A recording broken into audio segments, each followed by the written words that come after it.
Pipe A fills tanks of 700 liter capacity at the rate of 40 liter per minute. ఇక్కడ మనకు overall tank capacity ఏమో 700 litres అని చెప్పారు. And ఏ అనేది 40 litres per minute fill చేస్తుంది అని చెప్పారు. బి ఏం చేస్తుంది? Fills the same tank at the rate of 30 litres per minute అన్నారు. And a pipe at the bottom of the tank drains the tank at the rate of 20 litres. దాన్ని C అనుకుందాం. C ఏమో 20 litres per minute తో drain చేస్తుంది. అంటే ఇదేంటి? ఇవి fill చేస్తున్నాయి, సి ఏమో డ్రైన్ చేస్తుంది.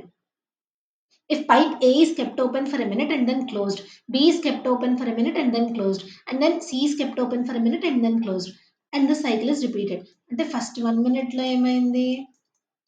ఏ అనేది ఓపెన్ అయింది. అంటే ఏంటి? 40 లీటర్స్ ఫిల్ అయ్యాయి. నెక్స్ట్ 1 minute లో ఏమైంది? బి ఓపెన్ అయింది. అంటే 30 లీటర్స్ ఫిల్ అయ్యాయి. ఆ తర్వాత 1 minute ఏమైందంట? సి ఏం చేస్తుంది? ఎంటీ చేస్తుంది. అంటే 20 లీటర్స్ మైనస్ అయ్యాయి. సో ఇలా చూసుకుంటే 3 minutes కి మనకి నెట్గా 40 + 30 - 20 అంటే ఎంత? 50 లీటర్స్ ఫిల్ అవుతున్నాయి.